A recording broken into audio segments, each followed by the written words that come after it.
परतवाडा शहरातून सध्या breaking news येत आहे की Praveen Dawale AC service centre हे या ठिकाणी एसी दुरुस्तीचं काम करतात। त्या ठिकाणी एक भयानक अशी मोठी घटना झाली आहे। तुम्ही जर या परिसरात पाहत असाल तर एक लय मोठा एक गर्दीचा माहोल झाला। या ठिकाणी एसी झाले, फ्रीज झाले किंवा जे तत्सम इलेक्ट्रॉनिक्स उपकरण आहे दुरुस्तीचं घरातल्या घरात काम होते। एसी दुरुस्त करत असताना एक भयानक अपघात स्फोट या ठिकाणी झाला असून त्या व्यक्तीचा अक्षरशः पाय हात तुटून वेगळा झाला। आता काही यूट्यूबचा क्रायटेरिया असल्याच्यानं मी त्या ठिकाणचं तुम्हाला दृश्य दाखवू शकत नाही, पण अति गंभीर अवस्थेत त्या व्यक्तीला सध्या दवाखान्यात नेला आहे। म्हणजे डोक्यालाही मोठ्या प्रमाणात मार झाला असून सध्या या ठिकाणी जर तुम्ही पाहत असाल परिसरातले लोक, आजूबाजूचे लोक या ठिकाणी अशी मोठी गर्दी सध्या या ठिकाणी झाली आहे।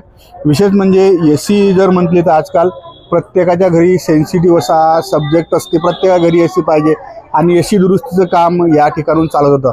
पण आता थोड्या वेळापूर्वी म्हणजे 6-6:30च्या मधात हे घटना झाली, 6-6:30च्या मधात, आणि त्या घटनेत जे प्रवीण डवले आहेत अति गंभीर अवस्थेत तेले सध्या दवाखान्यात नेलं असून त्याच्या या तुम्ही जर या ठिकाणचे दृश्य पाहत असाल तर सर्व तूट सर्व झाला आहे।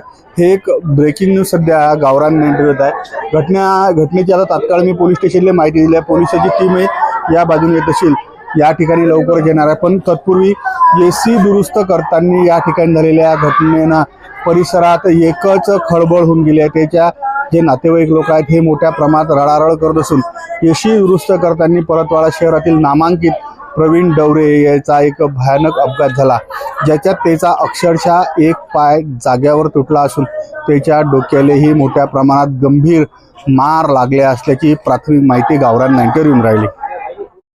मुन्ना महाराज आहेत नंदवंशी। महाराज, कोणत्या पद्धतीचा आवाज झाला, नेमकी कशी घटना झाली? स्फोट एक ऐसा हुआ यहाँ पे कि पूरा परिसर ऐसे घबराया जाते भाई क्या कोई पटाखा फूटा क्या हो गया करके। इन्हें सब घबरा कर जब दौड़ के बाहर निकले, जब देखे तो यहाँ का माहौल इतना गंभीर हो गया था कि देखे नहीं जा रहा था। परिस्थिति बहुत विकट है, बहुत परिस्थिति यानी ये पूरे परिसर के अंदर आवाज हुआ, आजू बाजू सड़क की भी आवाज हुआ उसका बहुत जोर से। उधर से लोग भागते इधर आए और यहाँ आके जब देखे माहौल, वो तो भगवान की इतनी कृपा, राम जी की, उसके परिवार के लोग सब ऊपर थे, अंदर से ऊपर थे। अगर कोई यहाँ बच्ची वगैरह, लड़की वगैरह, औरत रही तो और बहुत घटना घट जा रही। लेकिन अभी जो मांजरा है वो देखे नहीं जा सकता। अभी आपने भी देखा है और हमने भी देखा, उसका जो भाग है इधर का, वो तो राम जी करेंगे जो भी करेंगे। अभी तो परिस्थिति बहुत विकट है।